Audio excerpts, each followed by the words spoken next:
2/3 আসনে জয়লাভ করবে। তৃণমূল কংগ্রেসকে আজকে ভরা আক্রমণ করেছে, দুর্নীতির সাথে যুক্ত তাদের বিরুদ্ধে কড়া ব্যবস্থা নেবে। প্রধানমন্ত্রী ব্রিগেডের ময়দানে এসে রাজ্য নেতাদের বক্তব্যটাকে কপি পেস্ট করে গেছে। সংখ্যালঘু মানুষের কথা কিছু বলা হয়নি। কর্মীরা কি আদৌ আশ্বস্ত হলেন তাদের নেতার এই ভাষণে? নমস্কার, আপনাদের সবাইকে স্বাগত জানাচ্ছি অ্যাকশন রিয়াকশানে। আমি রিক রয়েছি আপনাদের সঙ্গে। একদিকে প্রধানমন্ত্রীর ব্রিগেডে সমাবেশ, যে সমাবেশ থেকে বাংলার রাজনীতি আগামী সময় 26শে নির্বাচনে বিজেপি কিভাবে প্রতিদ্বন্দ্বিতা করবে সেই মাপকাঠি বেঁধে দিচ্ছেন। ঠিক সেই জায়গায় দাঁড়িয়ে যখন বর্তমান সময়ে গোটা দেশ জুড়ে রান্নার গ্যাসের জন্য হাহাকার, সেই সময় একটা শব্দ উচ্চারণ করলেন না সেই গ্যাস নিয়ে। এসআইআর নিয়েও কিছুটা বললেও কতটা বললেন তিনি, আর গোটা বিষয় নিয়ে আজকে আলোচনা করব। আমাদের সঙ্গে রয়েছেন আমাদের সিনিয়র জার্নালিস্ট ষষ্ঠী চট্টোপাধ্যায়। ষষ্ঠীতে একদিকে প্রধানমন্ত্রীর ভাষণ, কিন্তু প্রধানমন্ত্রীর ভাষণের আগে এমন কিছু ছবি উঠে আসলো যে কথা তুমি বলবে, অবশ্যই বলবে, কিন্তু তার মধ্যেও কোথাও কিন্তু এলপিজি বা এই যে বাংলার পরিস্থিতি তা নিয়ে কিন্তু কোনো ভাষণ নেই। একেবারে হিংসার রাজনীতিতে চলে যাচ্ছে বিজেপি। প্রথমেই যেটা বলবো, নরেন্দ্র মোদী যে সময় তিনি বক্তব্য রাখছিলেন, আমরা সেই ছবিটা বলবো, সেই ছবিটা দেখাতে যে মানুষ মূলত এই ব্রিগেডের ময়দানে এসেছিল পরিবর্তন চাইতেই এই ব্রিগেডের সমাবেশে এসেছিল।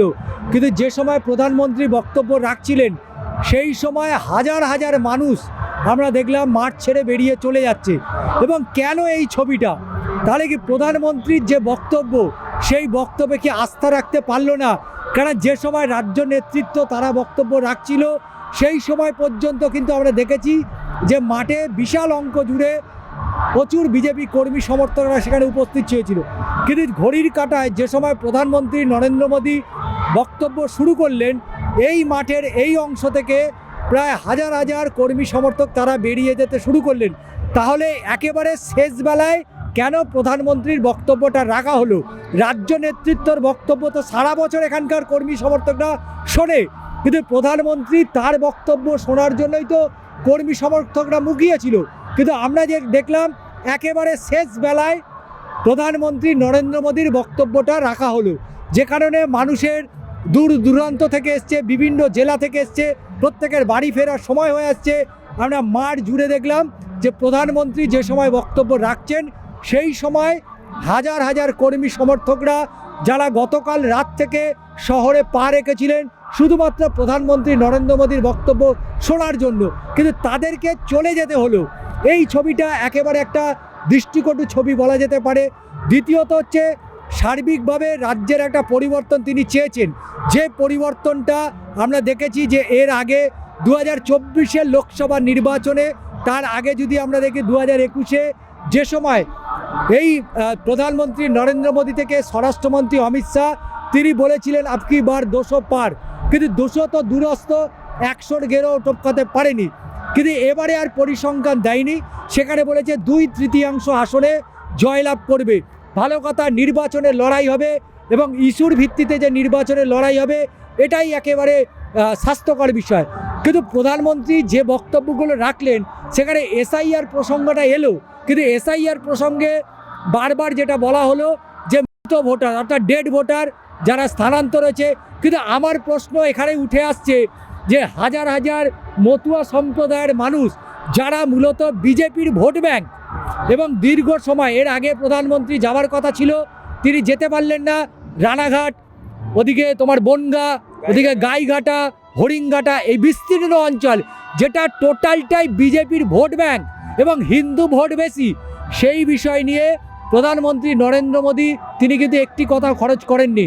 এটা অবশ্যই যারা মতুয়া সম্প্রদায়ের মানুষ আছে তারা টিভির পর্দায় চোখ রেখেছিলেন যে তাদের প্রিয় প্রধানমন্ত্রী হয়তো তাদের জন্য কিছু বলবেন, কিন্তু সে বিষয়ে তিনি গেলেন না এবং তৃণমূল কংগ্রেসকে আজকে ভরা আক্রমণ করেছে। নিঃসন্দেহে বলা যেতে পারে যে একেবারে নির্বাচনের ডঙ্কা যে এই ব্রিগেডের ময়দান থেকে যে বাজিয়ে দিয়ে গেলেন প্রধানমন্ত্রী, এটা অবশ্যই বিজেপি কর্মী সমর্থকদের অনেকটা উজ্জীবিত করবে একথা বলার অপেক্ষা রাখছে না। কিন্তু দ্বিতীয় যে বিষয়টা উঠে আসছে যেটা অত্যন্ত দুর্ভাগ্যজনক, সে বিজেপি হোক, তৃণমূল হোক, আইএসএফ হোক, সিপিএম হোক, প্রতিটা ঘরে একজন দুজন করে কর্মী সমর্থক রয়েছে। কিন্তু সারা ভারতবর্ষ জুড়ে যেভাবে গ্যাসের আমরা যে সমস্যাটা দেখতে পাচ্ছি, যেভাবে প্রতিটা গ্যাসের দোকানে, অফিসে যেভাবে অভাবনীয়ভাবে যে ভিড় পড়েছে, সেই ভিড়টা কেন, গ্যাসটা কতটা সুরাহা করা যেতে পারে। এবং গ্যাস সিলিন্ডারে কারোর নাম নেই, যেটা তৃণমূল, ওটা বিজেপি, ওটা সিপিএম, ওটা আইএসএফ। গ্যাস সিলিন্ডারটা প্রত্যেকের বাড়িতে প্রয়োজন। আজকে উজ্জ্বলা যোজনার কথা বলছে, আমার এখানে যারা কর্মী সমর্থকরা রয়েছেন হয়তো অনেকের বাড়িতে উজ্জ্বলা যোজনা নেই। কেউ হয়তো এলপিজি ব্যবহার করেন, কেউ ইন্ডিয়া ব্যবহার করে, কেউ হয়তো এইচপি ব্যবহার করে। কিন্তু সার্বিকভাবে আজকে একটা গ্যাসের, যারা ধরো অনেকের বই নেই, অনেকে হয়তো ব্ল্যাকেই সারাটা বছর ওরা গ্যাস ব্যবহার করে, আজকে 4,000 টাকা দিয়ে গ্যাস কিনতে হচ্ছে। এবং শুধু তাই নয়, আজকে সেই পুরনো ফরম্যাটে ফিরে যেতে হবে, কাঠের জালে রান্না। এটা কি সত্যি, এটা মানে মেনে নেওয়া যায়? এখানে প্রধানমন্ত্রী অবশ্যই কর্মী সমর্থকদের উদ্দেশ্য তো অবশ্যই, কিন্তু বাংলায় যেহেতু নির্বাচন, সেই নির্বাচনের একেবারে দোরগোড়ায় প্রধানমন্ত্রীর এই অংশটা বিন্দুমাত্র হলে উত্থাপন করার প্রয়োজনীয়তা ছিল বলে একজন সাংবাদিক হিসাবে আমার এটা মনে হয়। দ্বিতীয়, তারপরে যে বিষয়টা উঠে আসছে দুর্নীতিতে, অবশ্যই প্রধানমন্ত্রী যেটা বলেছেন যে যারা দুর্নীতি করছেন তারা অবশ্যই ভয় পাচ্ছেন যে আগামী দিনে প্রধানমন্ত্রী নরেন্দ্র মোদী যেভাবে তিনি যদি ক্ষমতায় আসেন তাহলে দুর্নীতির সাথে যুক্ত তাদের বিরুদ্ধে কড়া ব্যবস্থা নেবে। কিন্তু সার্বিকভাবে যদি বলা যেতে পারে যে এই ব্রিগেডের সমাবেশ থেকে এমন কিছু নতুন তথ্য নিয়ে গেল না বিজেপি কর্মী সমর্থকরা, যেটা তাদের পাড়ায় বা মহল্লায় তারা বলতে পারে যে তাদের এই ব্রিগেডের সমাবেশে আসাটা সার্থক হয়েছে। কারণ যে কথাটা আজকে শুভেন্দু অধিকারী থেকে সুকান্ত মজুমদার থেকে শুরু করে আজকে দিলীপ ঘোষ যে কথাটা প্রতিদিন বলছে, আজকে প্রধানমন্ত্রী কপি পেস্ট করেছে। এক কথায় বলা যেতে পারে প্রধানমন্ত্রী ব্রিগেডের ময়দানে এসে রাজ্য নেতাদের বক্তব্যটাকে কপি পেস্ট করে গেছে, এখানে নতুন কিছু নয়। তাই আমার যেটা মনে হয়, এই 26-এর বিধানসভা নির্বাচনের আগে যে উজ্জীবিত করার দরকার ছিল, তৃণমূলকে পরিবর্তন করে তৃণমূলকে সরাতে হবে, তৃণমূল চলে যাবে, দুর্নীতিগ্রস্ত তৃণমূল, চোর তৃণমূল একাধিকবার বলেছে। এর আগে প্রধানমন্ত্রী যতবার এসছে আমরা ততবারই শুনেছি তার মুখ থেকে এই কথা, কিন্তু সার্বিকভাবে সংখ্যালঘু মানুষের কথা কিছু বলা হয়নি।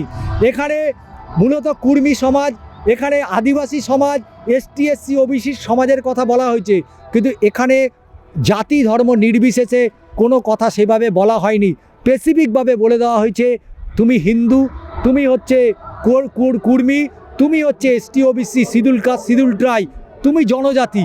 কিন্তু কোথাও বলা হয়নি আমরা বৃহত্তর একটা দেশ, এবং বৃহত্তর দেশের আমরা একটা রাজ্যে দাঁড়িয়ে আছি যেখানে হিন্দু মুসলিম একই বৃন্তে দুটি কুসুম, সেখানে কিন্তু বলা হলো না।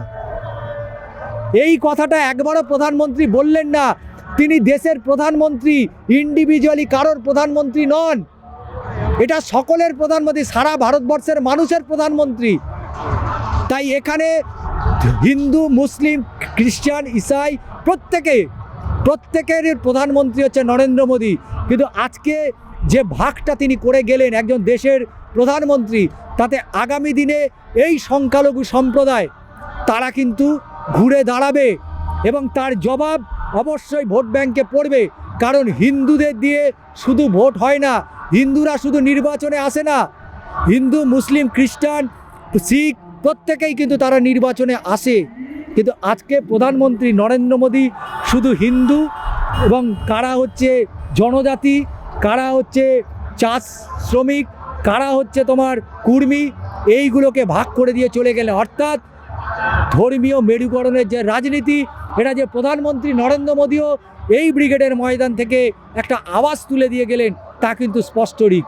একদমই, একদিকে যেরকম জনজাতির কথা বলা হচ্ছে, বিভিন্ন সম্প্রদায়ের কথা বলা হচ্ছে, যে ভোটের রাজনীতি ভাগ করে দেওয়া হচ্ছে, সাম্প্রদায়িক ভিত্তিক ভোট, সেটা স্পষ্ট। কিন্তু সেখানে কোথাও দাঁড়িয়ে বাংলার রাজনীতিতে যে বদল এসেছিল 34 বছরের পরে, সেই জায়গাটা আজকে যদি বলি 15 বছর পর বদলার জায়গায় চলে যাচ্ছে, সেটা কি অস্বীকার করবে? কারণ প্রধানমন্ত্রী বলছেন জায়গা হবে জেলে, যে কর্মীরা আক্রান্ত হয়েছে তাদের বদলা আমরা নেব আসলে। এই জায়গা কি, এই সম্প্রীতির বাংলায় কি হিংসা রাজনীতি চলে? দেখো, আমি প্রথমেই বলবো এক্ষেত্রে অবশ্যই মমতা বন্দ্যোপাধ্যায়কে সেলুট করতে হয়। কারণ 34 বছরের সিপিএম যেভাবে মানুষের ওপরে অত্যাচার চালিয়ে গেছে, যদি তৃণমূল কংগ্রেস মনে করত বা তাদের প্রশাসন যদি মনে করত, তাহলে এতদিন এই রাজ্যটা একেবারে নৈরাজ্যের পরিণত হয়ে যেত। কিন্তু মমতা বন্দ্যোপাধ্যায় একেবারে শুরু গোড়া থেকেই বলেছে যে বদলা নয় বদল চাই, এই বদলা নয় বদল চাই। আজকে প্রধানমন্ত্রী নরেন্দ্র মোদী যে কথাটা বলে গেলেন যে প্রতিটা জায়গায় কিন্তু জেল, অর্থাৎ সেই বদলার একটা রাজনীতির কথা এই ব্রিগেডের ময়দান থেকে বলে গেল। তাই স্বাভাবিকভাবেই কোথাও যেন মনে হচ্ছে একটা দ্বন্দ্ব কিন্তু একেবারে হালকা একটা ছোঁয়া আজকে প্রধানমন্ত্রী নরেন্দ্র মোদী দিয়ে গেল। এখানে সিপিএম কি করেছিল, তৃণমূল কংগ্রেস কি করতে পারেনি, কি করেছে সেটা কিন্তু এখন ইতিহাস। কারণ সামনে এই নির্বাচনে, নতুন নির্বাচনে বিজেপি কি করতে পারত, বিজেপি কি করতে পারে, সেটাই কিন্তু সবথেকে গুরুত্ব বা প্রাধান্য দেওয়া উচিত ছিল। কিন্তু আমরা যেটা দেখলাম, ছবিটা একেবারে উল্টো একটা ছবি। একদমই। রাজনীতির এই সময় দাঁড়িয়ে যখন দোরগোড়ায় 26-এর বিধানসভা নির্বাচন, ঠিক সেই সময় রাজনৈতিক পারদ যেরকম উঠছে, ঠিক সেরকমই প্রধানমন্ত্রীর ভাষণ থেকে কোনো বার্তা কি আদৌ পেলেন কর্মীরা? সামনে নির্বাচনকে পাথেয় করে কোন কোন বিষয়কে কেন্দ্র করে তারা এগোবেন, কিছুই সুরাহা পেলেন না। যদি তৃণমূল এসে আপনার বুথে এসে কাউন্টার করে যে এলপিজির গ্যাসটা আজকে বাড়িতে কেন নেই, কি উত্তর দেবেন বিজেপির কর্মীরা, সেই কাউন্টারটাও দিলেন না। অর্থাৎ কর্মীরা কি আদৌ আশ্বস্ত হলেন তাদের নেতার এই ভাষণে? এখন প্রশ্ন সেটাই। আজকের মতো অ্যাকশন রিয়াকশনে বিদায় নিচ্ছি। আগামী সময় বিভিন্ন বিষয় নিয়ে আসবো আপনাদের সামনে। ভালো থাকবেন। কোন বিষয়ে আপনারা আরও অ্যাকশন রিয়াকশন দেখতে চান অবশ্যই জানাবেন।